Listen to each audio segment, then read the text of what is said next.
This is Senator Keith Ingram with the latest installment of our Town Hall series with Arkansas leaders. Our goal is to connect the community with reliable sources of information during these very uncertain times. And today, in this session, I'm pleased to be joined by Kermit Channell. Kermit is the director of the Arkansas State Crime Lab and has been the director since 2007. But his service to the lab and to Arkansas really started 27 years or 20 years earlier in 1987 when he began working for the medical examiner's office after graduating from Elon College in North Carolina. Where is Elon, the Bulldogs? No, it's well, when I was going to school, it was the Fighting Christians, and now it's the Phoenix. The Phoenix. Okay, there you go. There's a trivia question for you. He left the laboratory briefly in 1990, and he worked first as a forensic serologist before being chosen in 1996 to create and then ultimately lead the first forensic DNA section in the state. And in 1997, Kermit helped establish the DNA database program in Arkansas and helped to advance convicted offender legislation. Kermit, I've been a big fan of yours. I was fortunate enough to meet you very early in my term in the legislature, and we worked together on a couple of pieces of legislation that are some of my most proud of. And we appreciate you and all the great work you do for the state of Arkansas. Well, thank you, Senator, and I really appreciate you inviting me to the program.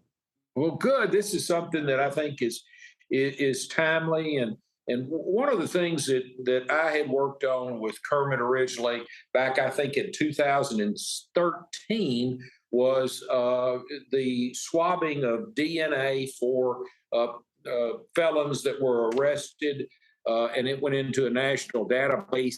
And then in 2015, we expanded it.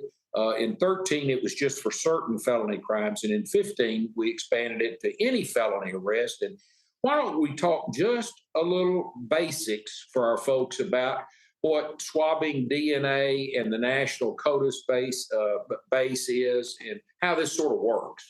Sure. Yeah, you bet.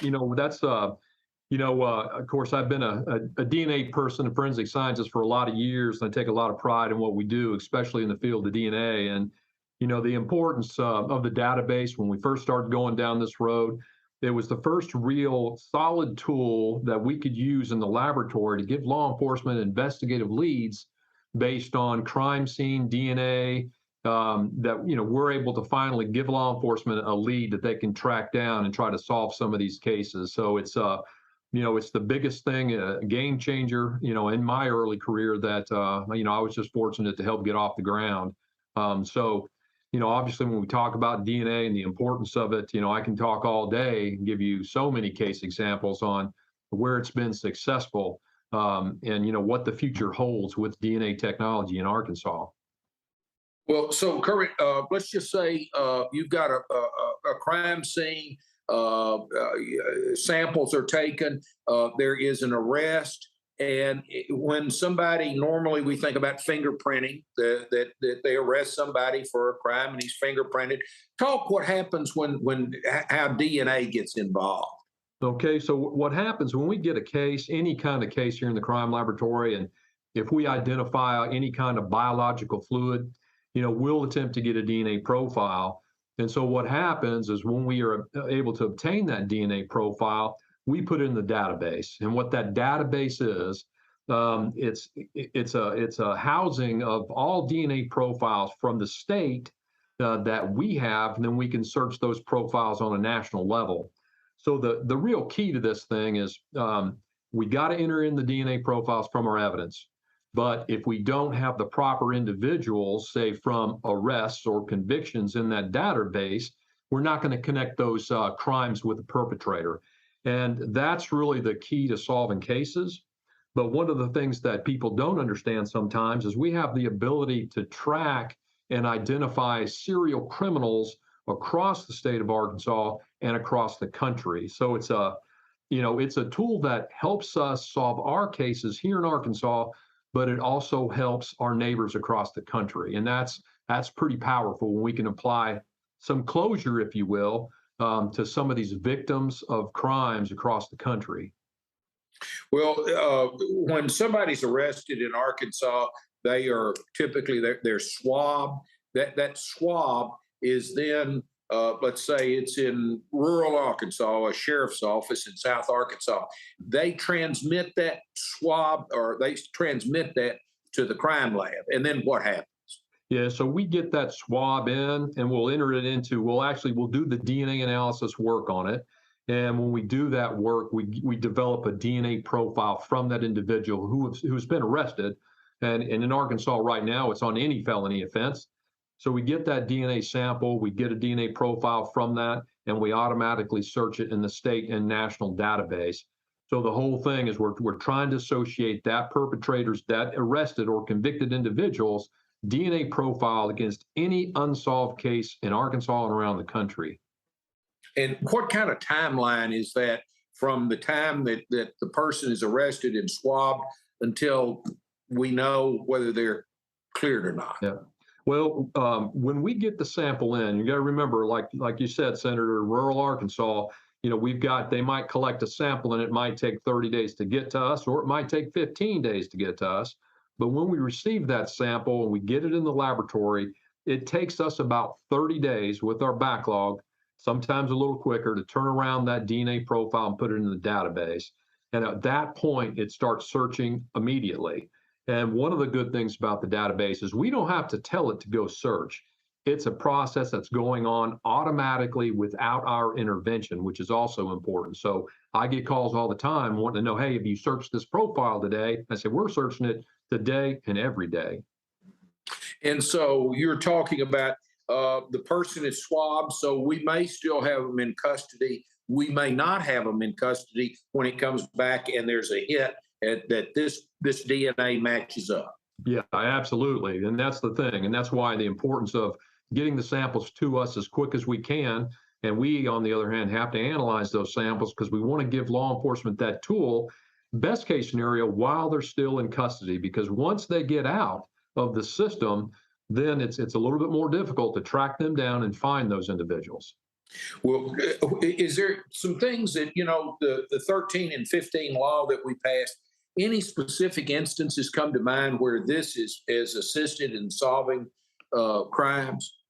Oh yeah, it really has. If I look back prior to 2015, we had around 3,900 hits in the database.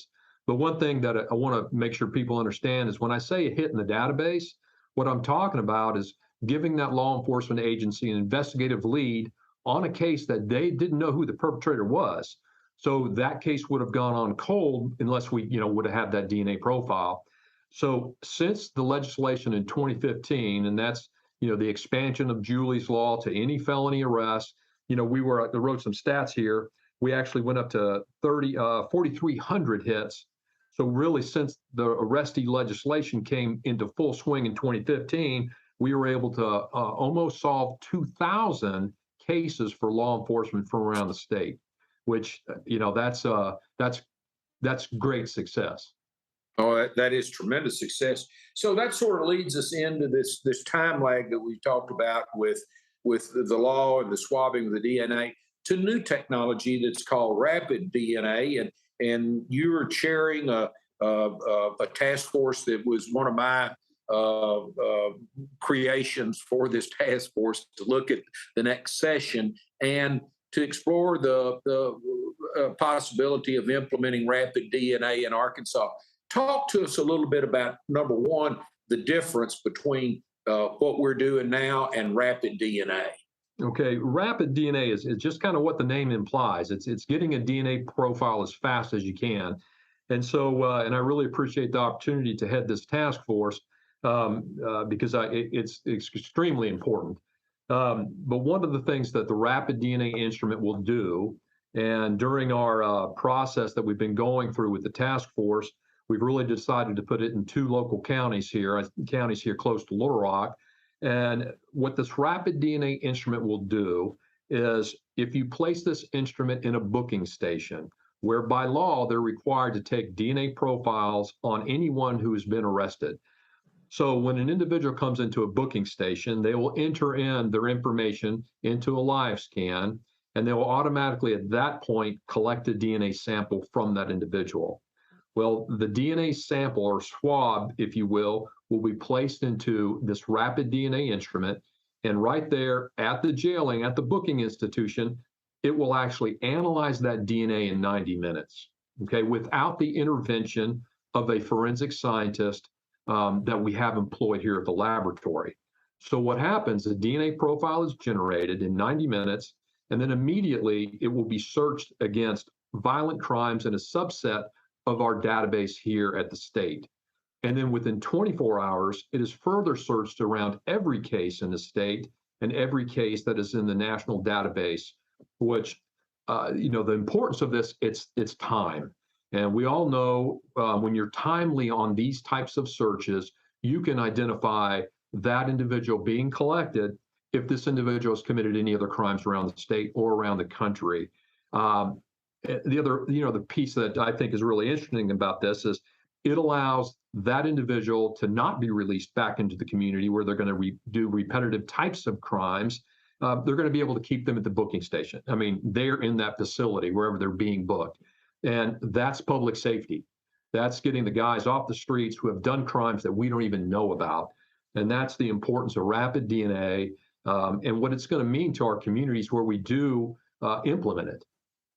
So to sort of summarize it, to compare it to like a DWI, instead of taking a breathalyzer test at a local jail and sending it to the state, and the state verifying that you're above a certain level, then it going back to the local level. You can do all of this at the local level, just like you do a breathalyzer test now. That's the way this DNA, it will, in 90 minutes, identify whether this person is wanted or not. Yeah, absolutely. And it sounds very simplistic. It is a complicated process to go through. However, it is being done in Louisiana. They launched their successful program, a few weeks back, and I've had the opportunity to visit their location and see some of their success. So I'm excited about the possibilities of implementing this. Of course, here in Arkansas, and I can guarantee you this thing: we will solve cases. We will prevent re-victimization. We will prevent those future victims from occurring. And that's why we do what we do. So I think it's critical and it's important. And I'm excited about seeing some of the success from the program. So this is really new, cutting edge stuff. Correct? It really is. Rapid DNA, they've been working with Rapid DNA for years now on the federal level. Louisiana was part of a pilot process around the country to try to see how we're going to successfully do this and implement this in booking stations. And that's what they've done in Louisiana. And we want to be number two, if you will, to implement this successfully in booking stations and have that same success that they're starting to realize in Louisiana. Well, as we know, technology is not free. Walk us through what we're looking at, do you think, cost-wise, to implement this in the state? Yeah, one of the things that when you implement rapid DNA systems, and we're talking about getting these instruments off the ground and actually searching in the database, it all has to be funneled through the state crime laboratory because we're the location or the input and avenue directly into that database. So the state will actually, through the state crime lab, control the systems that are in place. And if you look at cost, one instrument is going to cost about $180,000. That's to purchase the equipment. And then I was doing some rough statistics here. If I look at the swab kits that are going to be used, if I look at a couple counties that we're looking at implementing this, and if I look at them doing approximately 2,000 arrestee samples per year, so that really is about 8,000 arrestee samples, it's going to cost about $900,000 for those kits and supplies. And you think, wow, that's a lot of money, and it is a lot of money. But I think it's an investment to the public safety of our citizens in Arkansas that makes it worthwhile. So if we can do those things and we can prevent those crimes from occurring, we can keep those individuals incarcerated where they should be, and based on crimes we don't even know they committed. then it's well worth the money. Well, I mean, and not to mention the savings in time and resources on officers that are chasing down, just chasing, going down blind alleys looking for Yeah. people. Absolutely, because we have people law enforcement agencies contacting us all the time when they want to revisit cold unsolved cases. And just like you said, Senator, it takes a lot of effort on the behalf of law enforcement. It costs them a lot of money to dedicate their resources. And this whole time, we might already know who committed that crime, at least left the DNA behind where we can go forward with it. So you're exactly right to that point. We will save law enforcement countless dollars in investment and time researching old unsolved cases. Well, and I shared with you a very personal story of a guy that I grew up with, whose daughter was murdered in Memphis while she was out for a jog early one morning. Liza Fletcher, my friend B. Welford's daughter, and the saddest. It's an extremely sad the whole thing. But one of the things that was really sad was they had taken a rape kit on this guy that committed the crime, and 4 days after he murdered her, the rape kit came back from the state. It had been there over 9 months, and sure enough, it was a hit, and he had committed the crime. And if we'd had rapid DNA, he would have been off the streets immediately. So that certainly comes to mind in my mind about the value of protecting lives in Arkansas as well as our country. Yeah, no, absolutely. One of the other things that you have talked about was the need that we have in this state for a new crime lab. Talk a little bit about the broad spectrum of things that come through the state crime lab, maybe some of the backlogs, and what you would want in a new crime lab, and then sort of what we're talking about cost-wise. Sure, absolutely. And I think that a new crime lab facility has kind of been on our minds for many years now. And I really wanted to be equipped when I'm asked the question, well, Kermit, what's it going to take? So we actually had a feasibility study conducted by an outside firm, and they were able to look at the crime stats, all the demographics for the state of Arkansas, and project out over the course of 30 years, what is it going to take to build a state-of-the-art facility that's going to last the state of Arkansas for 30 years. Keeping in mind that our Little Rock laboratory is servicing all 75 counties, every law enforcement agency in the state, with the task of analyzing their forensic evidence for the criminal justice system. And that includes doing autopsies on individuals that have died in our counties where there is some suspicion around the death. And so that's a huge undertaking. And so we wanted to look at how are we going to address these things within our current physical structure. And the real answer is, well, we're at capacity. So if we're going to have the opportunity as a state to grow and to progress with science and to do the work that the citizens expect us to do, we're going to have the proper infrastructure in which to conduct those things. So I know it's a lot. It's a lot of money to go down this path. But basically, what it's going to cost the state is anywhere from right now probably $202 million, and it can, as you know, with time things get more expensive, and it can etch up to maybe $220 million. But what that gives us as a state, it puts, in my opinion, the right investment in forensic science, which is a critical part of the criminal justice system, both here in the state of Arkansas, around the nation, but it gives us the tools to be successful. So when we talk about backlog, when we talk about scientific equipment improvements, you can't have one without the other. If you want to grow and if you have to be a robust system that people deserve, you have to invest in the infrastructure to make that happen. So I really think we're at that point in our state. I know, the governor's been real receptive and encouraging with going down this road. And I think that we'll get there. I think that's quite frankly, I think that's what we need in the state, and I think that's going to put us leaps above any crime laboratory in the country on being able to handle the types of cases and the amount of cases that we get here in the state.